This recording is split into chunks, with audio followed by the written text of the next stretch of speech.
Shalom. I like to give all praises, glory, and honors to Yahweh, Ba'ashem Yahushai, Ba'ashem Akakwadash. I like to give double honors to the apostles and the elders of Great Millstone who rule well. Peace, salutations, and blessings to the elect who firmly believe on Yahweh, Ba'ashem Yahushai. Now, the title of this lesson is going to be The Prophecies Are Speaking Louder Than Ever. The prophecies are speaking louder than ever. And let's get straight into it. This is 2 Ezra chapter 15, verse 1. Behold, speak thou in the ears of my people the words of prophecy, which I will put in thy mouth, saith the Lord. So what prophecy means to what say before. The Heavenly Father set up prophets so they can speak upon the coming destruction that the Heavenly Father has coming. And once you teach about the coming destruction that the Lord has coming, that'll cause the elect to get prepared for it. Meanwhile, the 2/3 and the rest of the people are distracted. So it says, behold, speak thou in the ears of my people the words of prophecy, which I will put in thy mouth, save the Lord, and cause them to be written in paper, for they are faithful and true. That's right. The Bible, this word, this Holy Scriptures is faithful and true. Why? Because there's nothing that has been written in the Holy Scriptures that haven't come to pass, except the prophecies of the martial law, the concentration camps, the microchip, which is the mark of the beast, thermonuclear fire, and the kingdom of heaven pretty much being established. So we have a handful of prophecies that's yet to come to pass.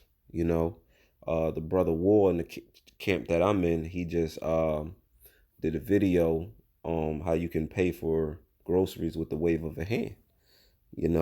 So what that's speaking upon what Revelation 13-16. Not to mention they're offering chips, to detect whether you have the C-19 virus or not.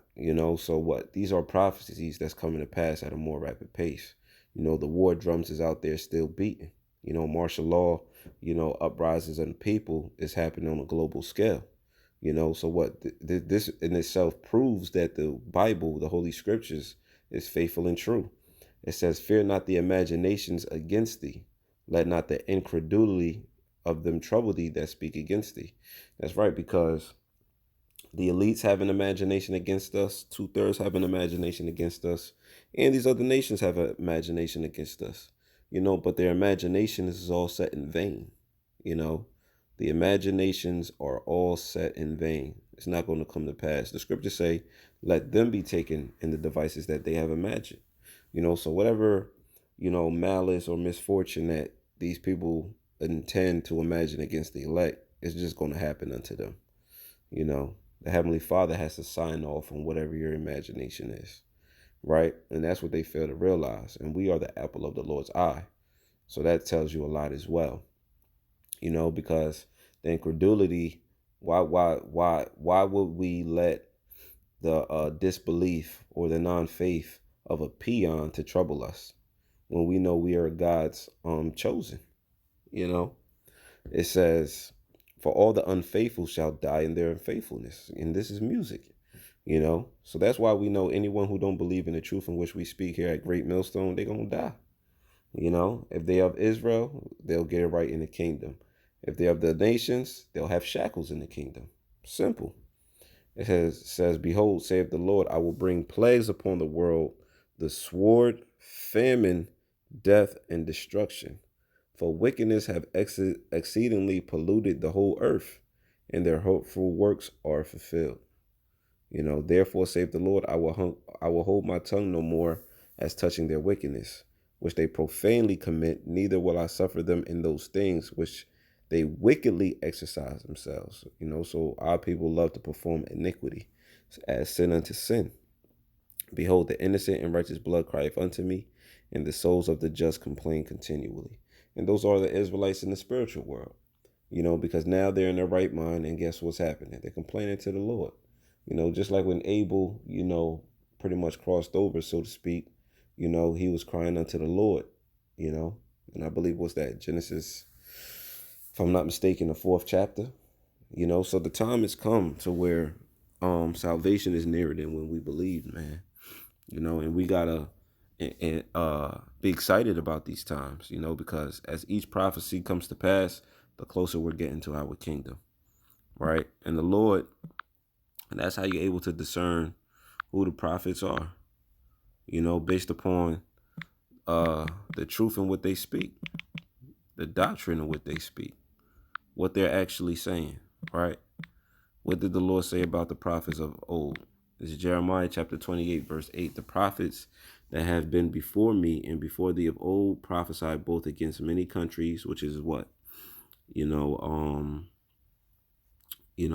America against Russia, China against America, North Korea, South Korea, so on and so forth. Iran against Israel. We're prophesying against these countries, many countries, and against great kingdoms. These are what? World wars. It says, in great kingdoms of war and of evil and of pestilence. We have a pestilence amongst us, the C-19, in which they're advising you to get what? Vaccinated with. It says, the prophets which prophesieth of peace, when the word of the prophet shall come to pass, then shall the prophet be known that their Lord have truly sent them. So a lot of people are going to come to realize that what? Yahweh Shem Yahushai sent great millstone beginning with our apostles. Because everything that we speaking upon when it comes to pestilence, plagues, famines, microchipping, and thermonuclear destruction, when the Lord brings these things to pass, then they're going to know the Lord has sent us. This is Jeremiah chapter 14, verse 14. It says, then the Lord said unto me, the prophets prophesy lies in my name. That's right. Those are, your IUICs, your ISUPKs.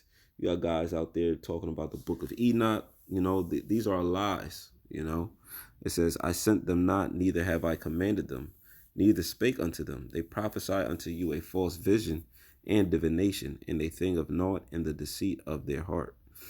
So, you got prophets out there and you got false prophets out there, and it's clear as day who's who and what's what.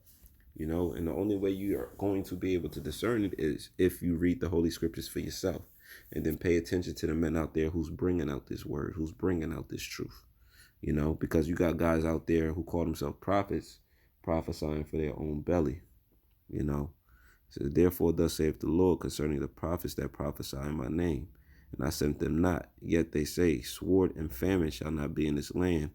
By sword and famine shall those prophets be consumed. And you're saying it by what? Not teaching it. If you prophesying of peace, if you prophesying about a prosperity, guess what?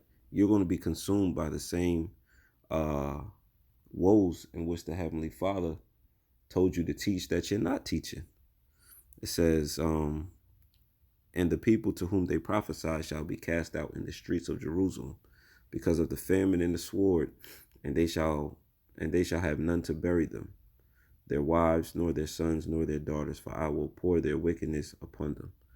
So the Heavenly Father got great judgment, coming to the naysayers, the disbelievers, and the false prophets, of Israel. Is Isaiah 55:11. So shall my word be that goeth forth out of my mouth. It shall not return unto me void. So everything that the Heavenly Father speaks upon when it concerning prophecy, guess what? It's not going to return unto him empty. The Lord is also shortening time for the elect's sake. The Lord wants his men to rule. The Lord wants his nation to be in power. So what? He's shortening the days, right? It says, but it shall accomplish that which I please, and it shall prosper in the thing whereto I sent it. Meaning what? The word of the Lord is going to come to pass, despite how you may feel about it. Despite how you may feel about it. That's just the straight and skinny of the truth. The Heavenly Father's doing this thing, man. Here it is. They want to do with paper money, and now they're gonna and now they're starting to regulate, cryptocurrency, man, digital currency. So what? We are in those times. We're in high times to wake up out of sleep. For salvation is nearer than when we believe. So pretty much, those scriptures pretty much came to mind. The prophecies is speaking louder than ever. Stay tuned. Stay focused. Stay on the ready. Because if you stay ready, you ain't gotta what? Get ready. So let's keep pushing. Let's keep striving for the masteries, being temperate in all things. So Lord willing, this lesson was edifying. I like to give all praises, glory, and honors to Yahweh, Ba'ashem Yahushai, Bashir Dash. I'd like to give double honors to the apostles and the elders of Great Millstone who rule well. Peace, salutation, and blessings to the elect. Shalom.